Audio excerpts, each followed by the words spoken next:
Good morning, students. A very warm welcome in my chemistry class. In our previous class, we have seen the general introduction of D and F block elements, why they are called transition elements, and what is their position in the periodic table. After that, we have seen the electronic configuration of D block elements and the general properties, mainly the physical properties of transition elements. So these all topics are covered during our previous classes. The only one topic is not complete, that is the variation is atomic and ionic size of the transition metal. ठीक है, I have deliberately not discussed this topic because it is very important topic and it contains a very important concept of lengthenite contraction. Okay, so it should not be discussed in a hurry. Today we will first discuss that topic and after that we will go for the next lecture. Okay, so let me come on that page.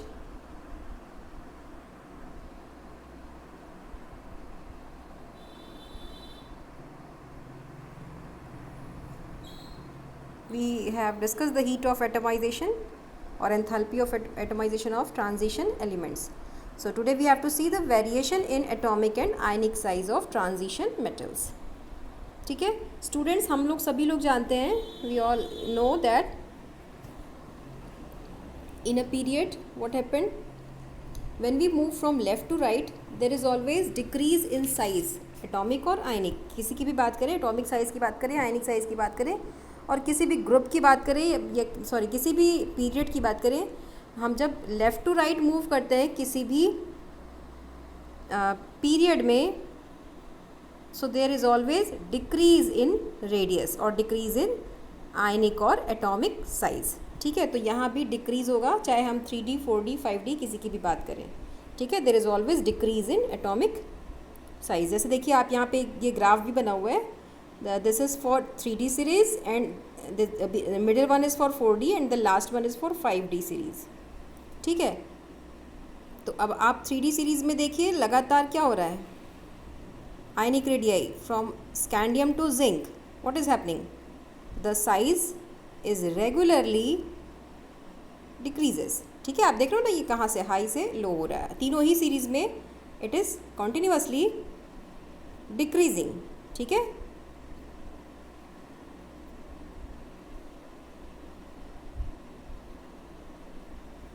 चलिए अब चाहे वो 3D हो 4D हो 5D हो सभी में continuously decrease कर रहा है.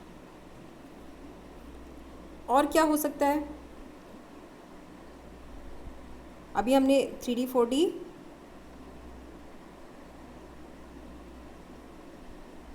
फाइव डी की बातें कर ली. Let me check, I think there is some problem.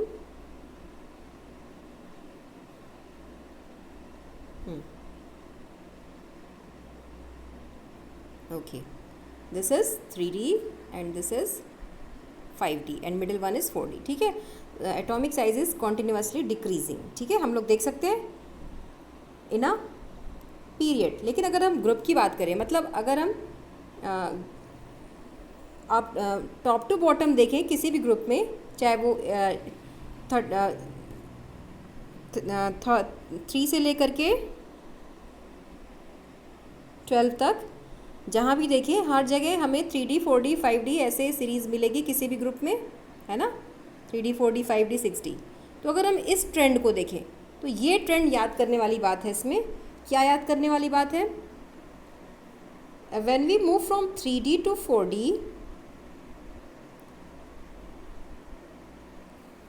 There is increase in size.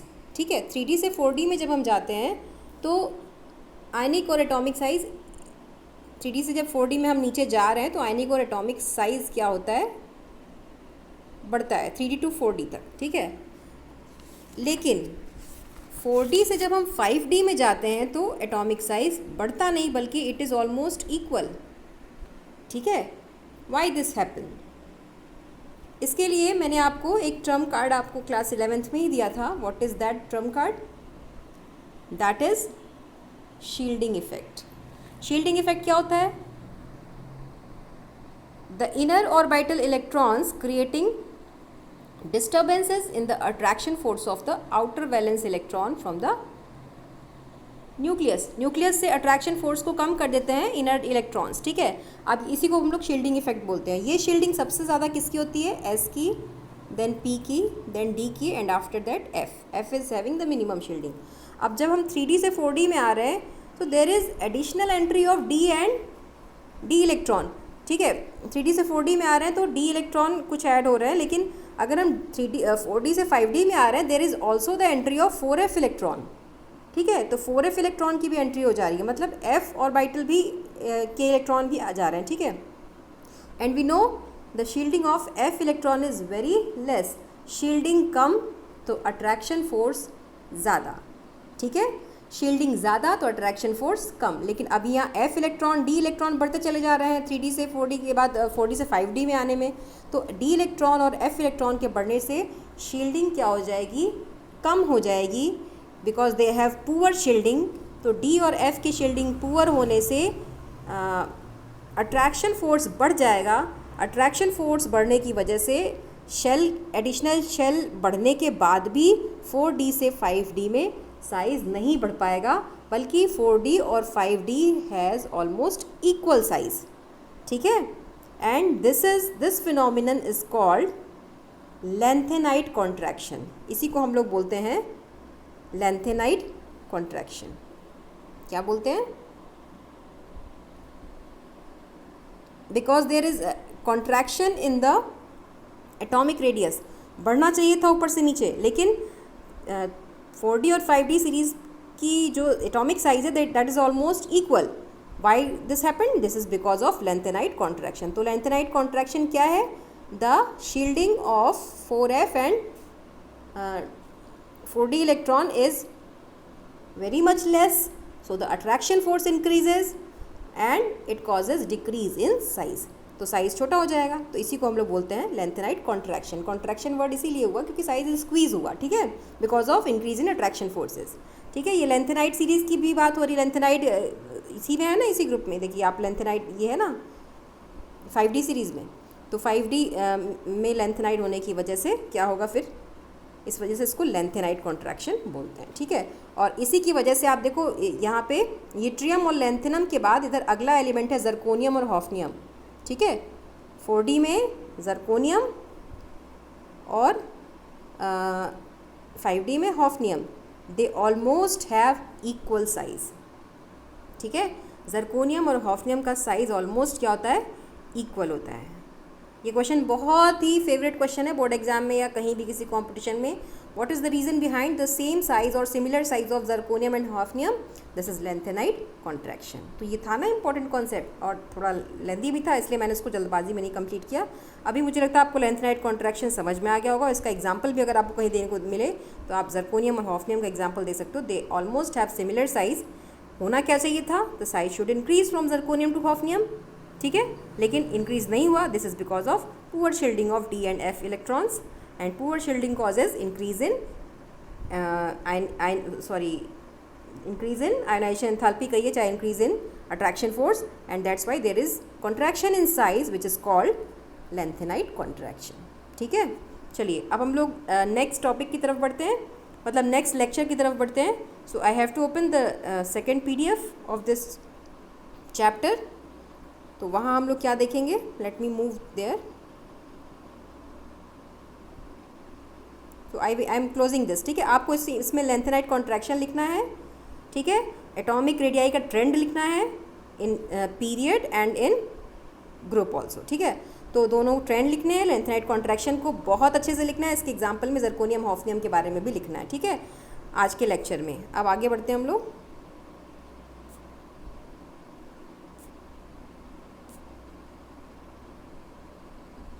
Late me move there, this one. Today we will discuss ionization enthalpy and oxidation state 2. ये भी दोनों हम लोग आज ही डिस्कस करेंगे, ठीक है। अब आयोनाइजेशन एंथैल्पी का ट्रेंड अगर हम देखें तो आयोनाइजेशन एंथैल्पी देखिए यहाँ दी हुई है ट्रांजिशन सीरीज़ की, ये फर्स्ट सीरीज़, सेकंड सीरीज़ और थर्ड सीरीज़, मतलब 3D 4D 5D तीनों की आयोनाइजेशन एंथैल्पी यहाँ पे दी हुई है। दिख रहा है ना आपको? अच्छा, ये तो सिर्फ फर्स्ट दिया हुआ है ना, लेकिन अगर हम चाहें तो सेकंड और थर्ड भी देख सकते हैं। यहाँ पे ये तीनों का ग्राफ दिया हुआ है, दिस वन। ठीक है, आप अपनी एनसीईआरटी देखेंगे तो एनसीईआरटी में तीनों की वैल्यू एक साथ दी हुई है पेज नंबर 214 पे। ठीक है, या आप टेबल नंबर 8.2 कर लीजिए, वहाँ पे आपको ये पूरा क्लियरली तीनों ही आयोनाइजेशन एंथैल्पी के बारे में दिया हुआ है। ठीक है, अच्छा, अब आयोनाइजेशन एंथैल्पी की बात भी हम पहले किस में करेंगे, किसी पीरियड में करेंगे। आयोनाइजेशन एंथैल्पी क्या होता है, जब साइज़ किसी पीरियड में हमेशा डिक्रीज़ हो रहा है तो इसका मतलब ionization enthalpy is regularly increasing. ठीक है, from left to right in any transition series. ठीक है, किसी भी ट्रांजिशन सीरीज़ में, चाहे 3D 4D 5D कोई भी हो, हम उसमें जब लेफ़्ट टू राइट मूव करेंगे there will be increase in ionization enthalpy. ठीक है, अब आप देखिए यहाँ वैल्यूज़ देखिए 3D में या 4D में, ये 3D का है वैल्यू, आप देखो रेगुलर इंक्रीज़ आपको दिख रहा है। कहीं कहीं हमको क्रंचेस दिखेंगे, कहीं कहीं ये रेगुलरिटी को फॉलो नहीं करेगा। The reason behind that is the electronic configuration. अगर स्टेबल इलेक्ट्रॉनिक कन्फिगरेशन आ गया तो थोड़ा वेरिएशन मिल जाएगा, जैसे 3D 5 आ गया, ठीक है, 3D 10 आ गया तो थोड़ा वेरिएशन आपको मिलेगा। ठीक है, जैसे अगर हम यहाँ देखें टाइटेनियम और वेनेडियम में आपको वेरिएशन दिख रहा होगा। टाइटेनियम के बाद वेनेडियम का आयोनाइजेशन एंथैल्पी बढ़ना चाहिए लेकिन घट गया। ठीक है, तो रीज़न क्या है बताइए, सोचिए, फर्स्ट आयोनाइजेशन एंथैल्पी क्या रीज़न हो सकता है? Titanium is 3D2 4s1 and vanadium is 3D3 4s1, है ना।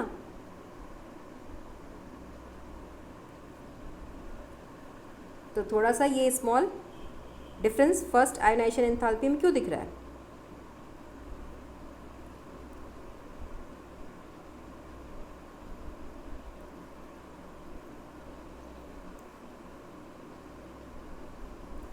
सॉरी, मैंने इलेक्ट्रॉनिक कन्फिगरेशन कुछ गलत बोला शायद। आप इलेक्ट्रॉनिक कन्फिगरेशन आपने याद किया होगा ना, 4s2 है, all has 4s2। Scandium is 3D1 4s2, titanium is 3D2 4s2 and vanadium is 3D3 4s2। ये याद नहीं है तो बड़ी दिक्कत होगी। ठीक है, तो अभी जब हम एक इलेक्ट्रॉन निकाल रहे हैं तीनों में से ही, तो ये हो जाएगा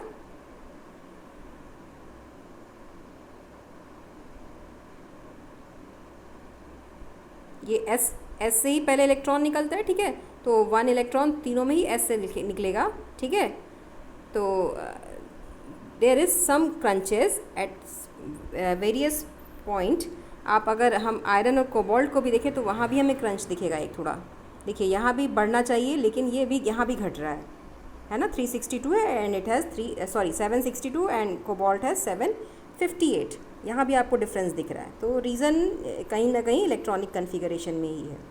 ठीक है, क्योंकि हम जानते हैं कि आयरन और कोबाल्ट का इलेक्ट्रॉनिक कन्फिगरेशन क्या है। आयरन इज़ 3D6 4s2, है ना, iron is 3D6 4s2 and cobalt is 3D7 4s2। ठीक है, तो इलेक्ट्रॉनिक कन्फिगरेशन में जो डिफरेंस है उसी की वजह से जो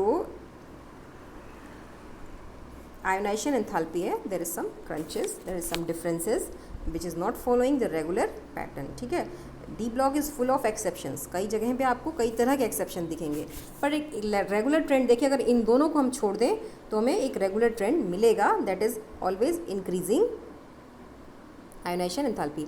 और अगर जिंक की बात करें तो जिंक पे एकदम हाईएस्ट हो जाएगा। ठीक है, जिंक पे एकदम हाईएस्ट क्यों हो गया? क्योंकि zinc is having 3D10 electronic configuration, 3D10 4s2, तो स्टेबल इलेक्ट्रॉनिक कन्फिगरेशन है, तो आयोनाइजेशन एंथैल्पी हाईएस्ट होगी। ठीक है, जिंक ही नहीं बल्कि तीनों ही सीरीज़ में जिंक, कैडमियम और मरकरी का अगर हम देखेंगे तो हमें जो फर्स्ट सेकेंड थर्ड तीनों ही आयोनाइजेशन एंथैल्पी एबनॉर्मली हाई दिखाई देगी। This is the reason behind that is stable electronic configuration of zinc, cadmium and mercury. So they have very high ionization enthalpy whether it is first, second or third ionization enthalpy. आप difference समझते हो ना इन तीनों में difference क्या है? First is having removing 1 electron, second is removing 2 electron and third is the energy required in removing third electron. ठीक है, चलिए अब ये हो गई बात आयनाइजेशन एंथैल्पी की।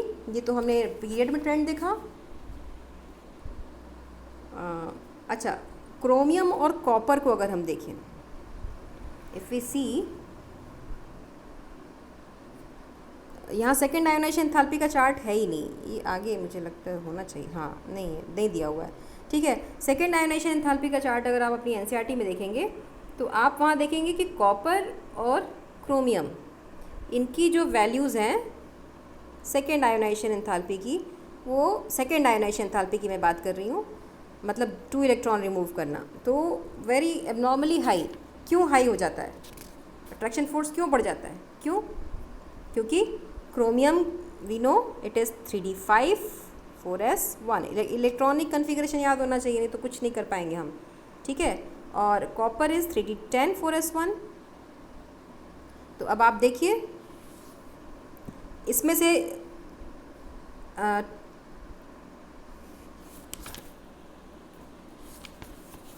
क्रोमियम और कॉपर,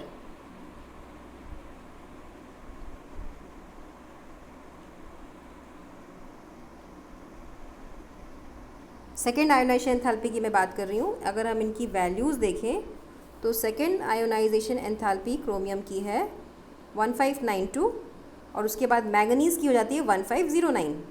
ठीक है, मतलब घट जाता है मैंगनीज़ पे जब हम आते हैं।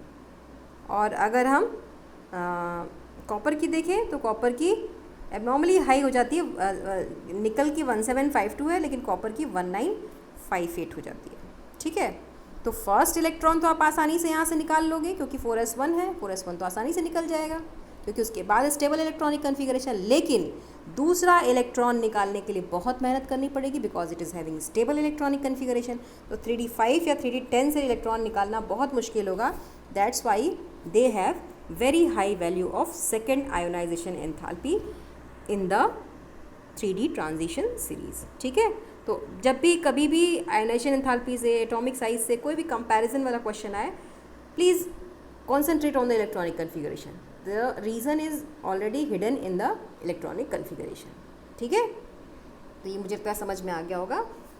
और थर्ड आयोनाइजेशन एंथैल्पी भी हम देखें तो वहाँ भी अगेन मैंगनीज़ और कॉपर मैंगनीज़ और आयरन में हमें फिर वेरिएशन दिखेगा। Manganese, let me go there, जैसे अगर हम मैंगनीज़ की बात करें, manganese is what, third ionization enthalpy की बात हो रही है, मतलब ऑलरेडी 2+ आयन बन चुका है। ठीक है, 2+ बन चुका है यानी 2 इलेक्ट्रॉन रिमूव हो चुके हैं। थर्ड आयोनाइजेशन एंथैल्पी की बात हो रही है। तो मैंगनीज़ का इलेक्ट्रॉनिक कन्फिगरेशन है 3d5 4s2। ठीक है, और आयरन 3d6 4s2, है ना। ये सीरीज़ पहले तो याद होनी चाहिए आपको, scandium, titanium, vanadium, chromium, manganese, iron, cobalt, निकल, कॉपर, जिंक। ठीक है, इसको आप कोई निमोनिक बना के याद कर लीजिए। जैसे मैंने निमोनिक बना लिया है, सक्तिव, कर्मन, फीकोनी, पूजन। ठीक है, तो मुझे आपको जो भी समझ में आए निमोनिक आप बना सकते हैं। ठीक है, अच्छा अब बात करेंगे हम लोग किसकी, हाँ मैं क्या बात कर रही थी, सॉरी बीच में डिस्टर्बेंस हो गया। अगर हम थर्ड आयोनाइजेशन एंथैल्पी की बात कर रहे हैं तो थर्ड इलेक्ट्रॉन यहाँ देखिए कहाँ से निकालना पड़ेगा। 2 इलेक्ट्रॉन तो यहाँ से दोनों में से निकल जाएंगे 4s2 से। थर्ड इलेक्ट्रॉन हमें इससे निकालना पड़ेगा, तो किस में से ज़्यादा निकालना मुश्किल होगा, मैंगनीज़ में से या आयरन में से। Iron is 3d6, manganese is 3d5, तो कहाँ से निकालना मुश्किल होगा, 3d5 से, है ना। So that's why manganese, sorry बेटा, that's why manganese is having higher third ionization enthalpy in comparison to iron। ठीक है, तो ये दोनों रीजंस हमेशा पूछे जाते हैं ऐसे शॉर्ट क्वेश्चंस में, तो आप इसको देख लेंगे। आयोनाइजेशन एंथैल्पी का ट्रेंड भी मैंने कंप्लीट कर दिया।